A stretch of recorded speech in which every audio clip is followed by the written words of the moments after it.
이번 사연은 시댁 공과금과 시어머니 보험료를 당당하게 요구하는 시댁 식구들에게 친정 공과금과 친정어머니 보험료를 내드릴 거라고 했다는 며느님의 사연인데요.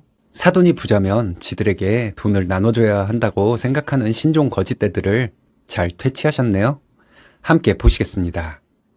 사연 시작 전에 좋아요, 구독 부탁드리겠습니다. 채널에 큰 힘이 됩니다. 안녕하세요. 결혼한 지 4개월 된 새댁입니다. 상황에 따라 완벽하게 공평할 수는 없지만 저와 남편은 양가에 공평하게 하기로 약속을 했어요. 시댁 식구들이 생각하는 것과 제 생각이 달라도 너무 다르더라고요. 제 얘기 들어봐 주시고 판단 부탁드릴게요. 얼마 전에 시댁에 갔더니 시부모님 보험료를 저희가 내야 한다고 시동생이 말하더라고요. 시부모님의 뜻이기도 했던 거죠. 그 얘기를 듣자마자 든 생각이 어떻게 이런 걸 우리한테 얘기할 수가 있지? 이거였습니다. 저희 결혼할 때 시댁에서 3천 지원해 주셨고 남편이 모은 돈은 5천, 제가 모은 돈 1억, 친정에서 지원해 준 돈 2억이었습니다. 저희는 대출 없이 아파트 전세로 신혼집을 마련할 수 있었어요. 시부모님은 여윳돈이 더 있기는 하지만 노후자금이라 건드릴 수가 없어서 3천밖에 지원해 줄 수 없다고 하셨습니다. 부모님 노후자금을 달라고 할 수는 없잖아요. 남녀를 떠나서 넉넉한 쪽에서 좀 더 할 수 있다고 생각해서 별 불만은 없었습니다. 시부모님도 비슷한 말씀을 하셨죠. 근데 좀 이상한 말씀도 하셨어요. 우리가 지금 너희에게 결혼자금을 지원해주면 결혼 후에도 너희가 우리에게 손 벌릴 수도 있다. 이런 말씀을 하셨는데요. 시부모님이 이런 말씀을 하시길래 저는 시부모님의 지원금을 안 받으려고 했습니다. 근데 남편이 그 돈이라도 받자고 해서 받게 된 것이었어요. 친정은 경제적으로 좀 넉넉한 편입니다. 양쪽 집안의 경제력 차이가 좀 있기는 하지만 남편의 성실함과 됨됨이만 보고 결혼을 결정한 것이었죠. 남편은 양가 지원금의 차이가 큰 것에 대해 저에게 미안하게 생각하는 것 같았어요. 어찌되었든 다 같은 부모님이라 생각하고 저희는 양가에 공평하게 하기로 했습니다. 저는 결혼 전에 속으로 이런 생각도 했어요. 시댁이 좀 어려우면 우리가 도움을 줄 수도 있다. 이렇게 생각했기 때문에 남편이 양가에 공평하게 하자는 말이 좀 이해가 가지 않았죠. 근데 남편이 왜 그런 말을 했는지 이제 알 것 같습니다.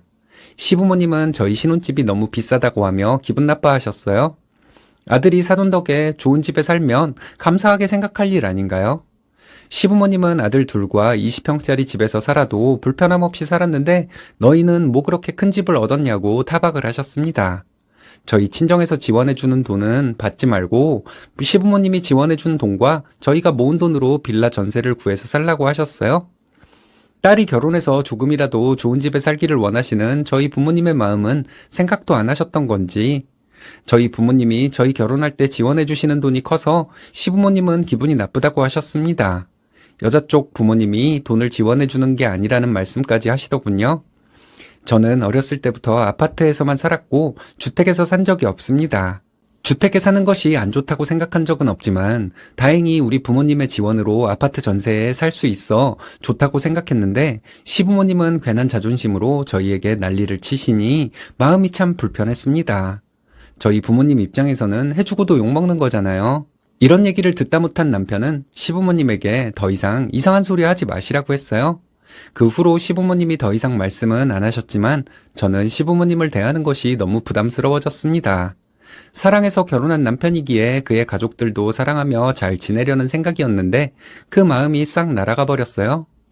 신혼여행 다녀와서 시댁에 갔는데 시어머니는 제가 저를 제대로 할 줄 모른다고 비웃듯이 말씀하시더라고요.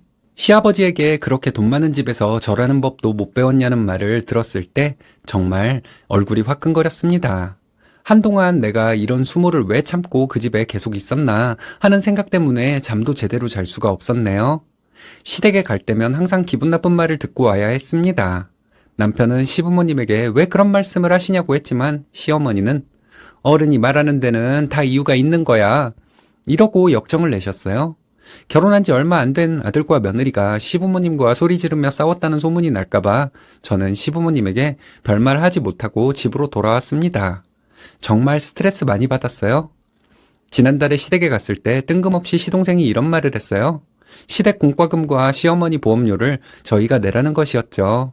시동생은 시부모님이 이제 나이가 있어서 일하기도 한계가 있다면서 공과금과 보험료를 내라는 것이었습니다. 근데 저희 시아버지 이제 60대 초반이에요. 시어머니는 50대 중후반이고요. 옆에 계시던 시어머니는 시동생이 사회생활을 시작한 지가 얼마 되지 않아 돈을 많이 못 버니까 저희가 그 돈을 내야 한다 하시더군요. 근데 시동생은 부모님과 함께 살면서 하고 싶은 거 다 하고 사는 사람이에요. 사회초년생인데 차가 있는 시동생입니다. 옷도 사고 싶은 대로 다 사는 시동생인데 그런 시동생이 돈을 얼마 못 버니까 우리가 그 돈을 내야 한다는 게 말이 안 되잖아요. 시댁 공과금과 시어머니 보험료를 저희가 못 내줄 정도는 아니라서 그냥 내드릴까 하는 생각도 했는데 남편은 안 된다고 하더라고요. 그걸 우리가 내주기 시작하면 다른 것들도 우리에게 떠넘길 것 같다는 것이었습니다.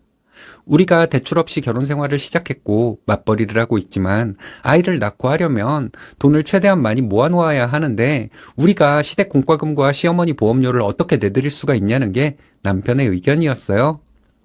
생각해보니까 좀 화가 나기도 하더라고요. 우리가 구한 신혼집을 보고 그렇게 질투를 하셨으면서 시부모님은 우리에게 왜 그런 요구를 하시는지 이해도 안 갔습니다. 친정에 갈 때 처음에는 저희가 뭐라도 사들고 갔는데 저희 부모님이 하도 난리를 쳐서 언젠가부터는 친정에 빈손으로 갔거든요. 친정과 시댁이 이렇게 비교가 되니 시부모님이 더 이해가 안 갔습니다. 시어머니에게 안부 전화를 드리면 시어머니는 늘 아프다는 말씀만 하셨어요. 오늘은 어디가 아프고 오늘은 또 어디가 아프고 통화하는 내내 시어머니는 여기저기 아픈 것만 말씀하셔서 통화하고 나면 저는 진이 빠졌습니다. 남편은 자기 부모님이 그런 말씀이나 하셨다면서 저에게 미안하다고 했습니다. 즐거워야 할 신혼에 이게 뭐냐면서 남편은 시어머니를 대할 때 단호한 태도로 대하라고 하더군요. 그런 얘기를 하며 남편 마음은 어땠을까요? 저도 좀 마음이 아프더라고요.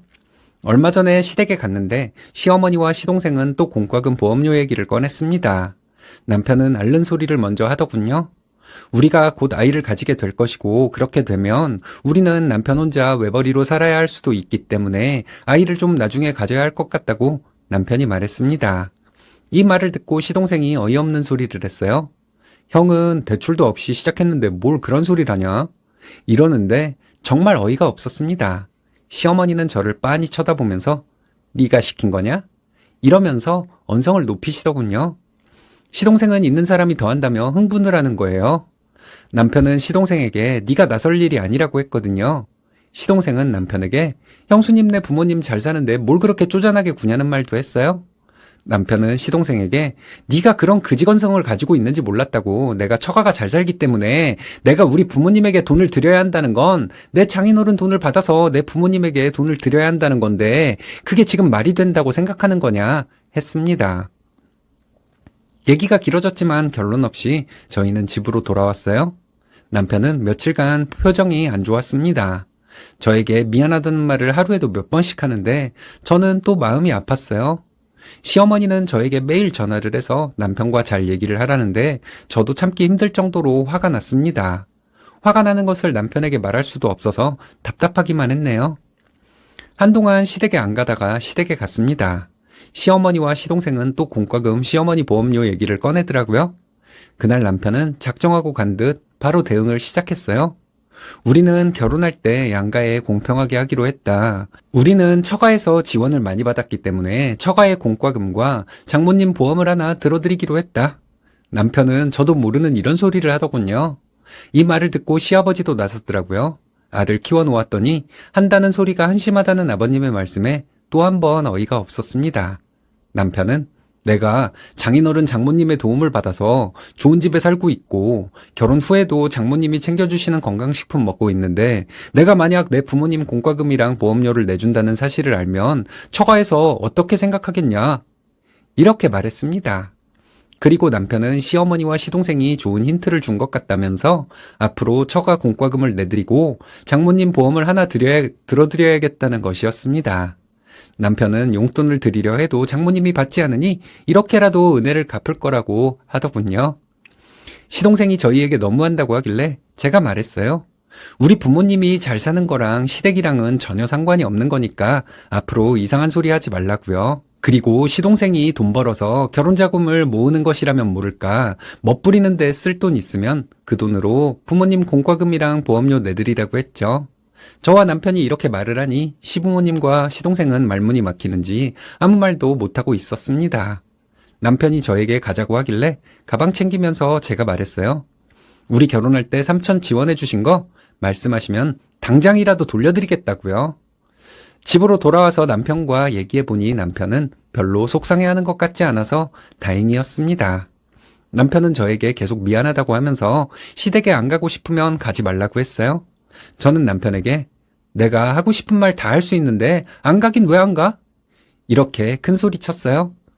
저와 남편이 시댁에 잘못하고 있는 걸까요? 더 좋게 풀어나갈 수 있었는데 저희가 너무 과격한 방법을 쓴 건지 모르겠습니다. 여러분들께 조언을 구하고 싶습니다. 에이, 시동생 새끼는 지가 뭔데 그딴 소리를 하나요? 사돈이 부자면 사돈이 자기한테 돈을 나눠줘야 한다고 생각하는 신종 거지인가 봅니다. 시부모도 그런 종류의 사람인데 그런 부모 밑에서 남편이 올바로 자란 게 신기할 정도네요. 쓰니님 부부가 잘 처신한 것 같은데 여러분들의 생각은 어떤가요?